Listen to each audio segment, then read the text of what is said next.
Elle a traversé un siècle d'histoire. Élisabeth II fête son jubilé de platine. 4 jours de célébration jusqu'à dimanche au Royaume-Uni et un peu partout dans le Commonwealth. 70 ans de règne pour la souveraine britannique. Respectée, adulée, la souveraine est la femme la plus célèbre du monde. Elle reste pourtant largement secrète et méconnue. Avec nous pour en parler, Jean Descartes, soyez le bienvenu sur TV5 Monde. Vous êtes historien des dynasties européennes.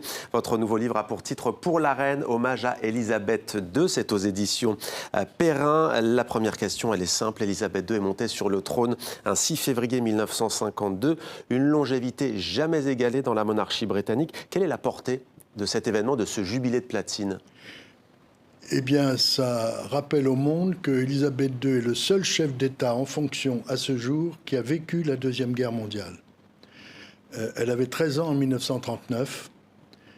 Elle y a participé à la fin de la guerre comme conductrice de camions, de voitures. Et la reine est très forte pour mettre au sens propre les mains dans le cambouis. Elle connaît très bien les moteurs. Elle a dépanné souvent sa Range Rover, tout en n'ayant pas de permis de conduire, mais on n'imagine pas un policier lui demandant ses papiers. Et donc, si vous voulez, les 4 jours qui vont célébrer ce jubilé de platine exceptionnel, montrer l'affection, la tendresse, le respect, l'admiration pour une femme qui a connu donc la guerre, l'après-guerre, toutes les crises dont on a parlé. C'est la monarque, en tout cas, elle est devenue le monarque européen au deuxième règne le plus long après le souverain Jean II du Liechtenstein. Oui. Il faut 2 ans pour battre Louis XIV. Oui, c'est ça, voilà, il faut 2 ans pour battre Louis XIV. 72 ans. Oui, qui avait commencé plus jeune. Mais ce qui est formidable, c'est de penser, si vous voulez, à ce que cette femme a accompagné comme mouvement socio-économique. Bon, elle est la femme qui va récompenser les Beatles dans les années 60. Le Swinging London lui doit beaucoup. Quand Marie Quant raccourcit les jupes, la reine est tout à fait ravie. Elle est descendue il y a 10 jours dans le métro de Londres pour inaugurer une nouvelle ligne, la Elizabeth Line, dont j'avais visité le chantier. Donc elle se projette toujours vers l'avenir aussi, sans oublier le passé. Ce livre rappelle, si vous voulez, comment elle a été sensible à la pandémie, aux disparitions, aux inquiétudes, aux angoisses, aux séparations des gens.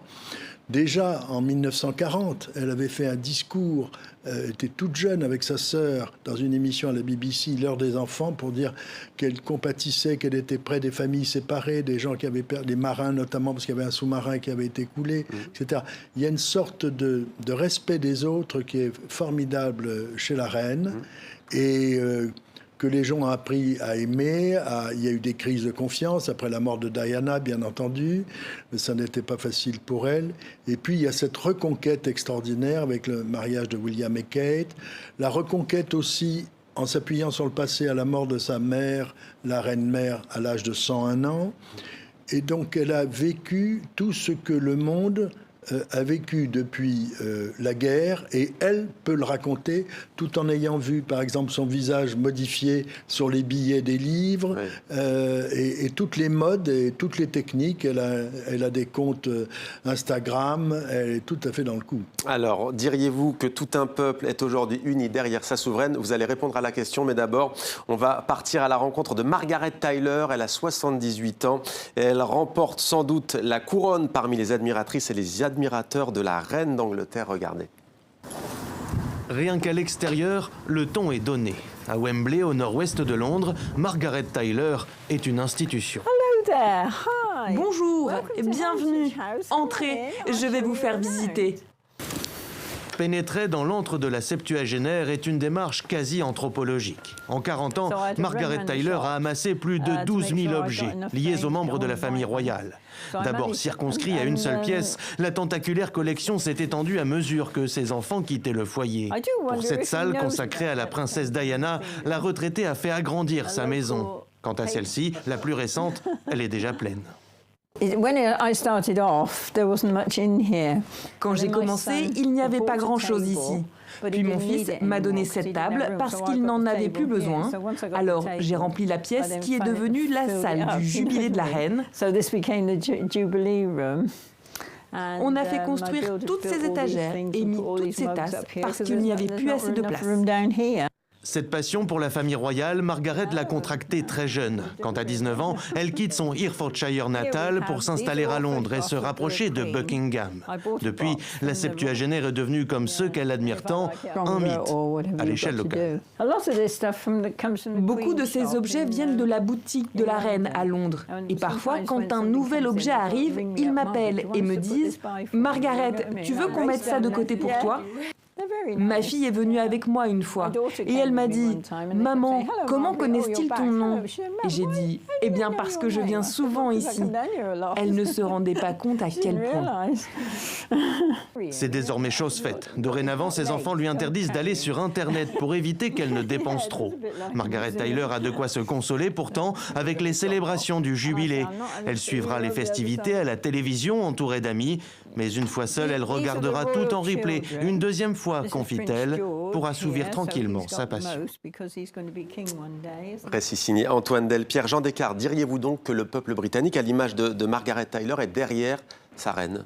Oui, et pour une raison formidablement révolutionnaire au moment du sacre et du couronnement de la reine, elle a voulu que la cérémonie soit télévisée. Churchill, son premier ministre, était contre, en disant « Je ne vois pas pourquoi les caméras de la BBC verraient mieux que moi ». Non, la reine voulait que les gens qui habitaient dans des zones très lointaines, très peu habitées, si vous voulez, fréquentées, nous sommes en 1900, dans les années 50, puissent avoir l'impression d'être invité à Westminster. Ouais, donc, il y a eu une explosion de vente de téléviseurs. Voilà, une explosion de la télévision a fait d'Élisabeth II la reine de l'image et elle est restée, c'est pour ça qu'elle est aussi présente. Donc elle fait partie des familles britanniques. Voilà, elle fait partie des familles du monde entier, puisque moi, très jeune, avec mes parents, j'ai vu le film à l'Olympia, c'était un spectacle. Oui. Et la monarchie britannique est aussi un spectacle. On dit que c'est souvent sa neutralité, quelque part, qui font d'elle une femme aussi fédératrice, de par la Grande-Bretagne et le Royaume-Uni et de par le monde. Est-ce vrai? Oui, c'est vrai, parce que la reine ne prend pas position directement sur le plan politique, elle ne peut pas intervenir pour donner son opinion. En revanche, avec les premiers ministres, elle en a eu quelques-uns, elle dit si elle est d'accord, si elle pense qu'il faut revoir le projet. Avec Margaret Thatcher, c'était plutôt brûlant. Oui, mais Margaret Thatcher a reconnu que la reine connaissait parfaitement ses dossiers. Et il n'y a pas longtemps, on pouvait voir encore la fenêtre de son bureau à Buckingham Palace ou à Windsor éclairée tard le soir quand la reine approfondissait la connaissance d'un dossier pour interroger son gouvernement. Vous dites dans votre livre, vous percez son caractère. Tiens, quel est-il d'ailleurs? On en sait très peu. Quelle femme est-elle? C'est une femme qui déteste l'étalage de sa vie privée. Elle a été gâtée à ce sujet, qui aime bien que les gens se tiennent bien. Elle est très joyeuse et très gaie. On l'a vu récemment rire parce qu'un de ses chevaux a gagné et ça a été merveilleux. Elle a eu l'élégance de ne pas imposer son deuil au monde entier après la mort du prince Philippe. Immédiatement après les funérailles à la chapelle Saint-Georges, elle portait des couleurs gaies, jaunes, roses, de façon à ne pas faire comme la reine Victoria. Vous avez parlé de l'une de ses passions, forcément, les chevaux. C'est l'une de vos informations, je crois, un cadeau de la France. Un cadeau de la France, une très belle idée du président de la République d'offrir à la reine un cheval qui n'est pas n'importe quel cheval, c'est un des 470 chevaux du dernier régiment de cavalerie de l'armée française, de la gendarmerie, un cheval français âgé de 7 ans. Et ça, je trouve, c'est une idée sensationnelle parce qu'on sait que la reine, qui a commencé à découvrir l'univers hippique avec son grand-père, le roi George V, est une experte mondiale et qu'elle ne manque jamais les courses et qu'elle sait commenter exactement. Elle a ses écuries. Le monde à cheval, c'est vraiment Élisabeth II. Alors, on dit souvent la neutralité, mais j'aimerais vous montrer une image quand même. On est en 1961, déplacement de la reine au Ghana, ex-colonie britannique. Elle va rencontrer le premier président de la République du Ghana, Kwame Nkrumah. Et là, sur la piste, les deux vont danser. En quoi est-ce un événement qui a, disons-le, bouleversé peut-être le Royaume-Uni et le Commonwealth? Rappelons qu'aux États-Unis, il y a la ségrégation raciale à ce moment-là. Absolument. Alors, ça tient à une qualité remarquable de la reine, c'est qu'elle aime tenir parole. Elle avait promis au docteur Nkrumah qu'elle viendrait le voir. Entre-temps, le marxisme avait gagné l'Afrique. Et le gouvernement n'était pas ravi que la souveraine parte... Chez un panafricaniste. Voilà, absolument. Et elle a dit, j'ai promis, je dois tenir ma promesse. C'est une des grandes qualités de la reine.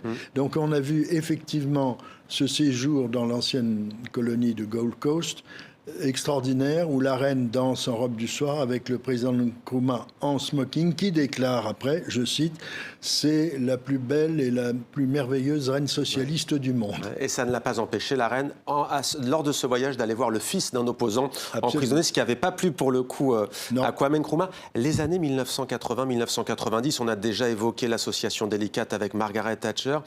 Qu'est-ce que ça a été le plus dur? La guerre des Malouines, le mariage du prince Charles avec Diana, qui va se révéler très vite calamiteux? Oui, c'est-à-dire le fait d'avoir une belle-fille qui est, paix à son âme, mais boulimique, instable, systématiquement jalouse, qui a souffert d'une enfance bousculée et qui s'est mal remise de tous ces chocs affectifs, ce qu'on comprend. Il faut dire que la reine a été très généreuse avec Diana, l'a aidé au maximum, le duc d'Édimbourg aussi. Mais il y avait une chose qui ne pouvait pas marcher. Elle n'aimait pas vraiment la campagne, les chiens, les chevaux, les chasses. Et dans ce cas-là, il vaut mieux pas faire partie de la famille royale britannique. Quelle facette on connaît moins de la reine d'Angleterre? Eh bien, il y a la facette, si vous voulez, de la femme qui connaît des renseignements extraordinairement importants. Je prends un exemple. Son père, le roi George VI, avait un agent secret à la fin de la guerre qui était envoyé en mission en Allemagne pour récupérer un dossier compromettant sur l'oncle de la reine, le duc de Windsor, l'ancien roi Édouard VIII qui a abdiqué. Son oncle? Et ce dossier circule. La reine, à ce moment-là, a un collectionneur de dessins et de peintures qu'elle a nommé dans ses collections, Anthony Blunt, qui est un expert mondial du dessin de Nicolas Poussin. Et on découvre tout d'un coup que cet homme est devenu un agent soviétique. L'œil de Moscou était à Londres. Elle n'a pas bougé, elle n'a pas retiré la décoration, elle a pris sur elle. La reine déteste qu'on déverse ses problèmes personnels, sa vie privée. Alors elle a été gâtée à ce sujet. Qu'est-ce qui a changé depuis qu'elle est veuve? Certainement la joie d'être avec Philippe à Windsor. Et il était son rock. Et je pense que quand elle sortait des réunions secrètes confidentielles avec le Premier ministre, quelle qu'elle soit, Philippe devait en faire des plaisanteries, des blagues que nous ne connaîtrons jamais, mais assurer la détente. Et vous savez, lors de son discours de Noël, dernier Noël, 25 décembre 2021, elle portait des bijoux qui sont très chers à elle, qu'elle avait des cadeaux de Philippe, elle avait ses photos de famille, des gens qu'elle aime, etc. Et le linge sale lavé en public, ça c'est une chose qu'elle ne supporte pas. Un petit détail, pour ne jamais choquer les gens lorsque l'audience qu'elle a accordée est finie, elle ne veut pas dire aux gens « au revoir, c'est fini, merci d'être venu ». Elle change son sac de main. Comme ça, elle ne dit rien et la dame d'honneur sait que c'est fini.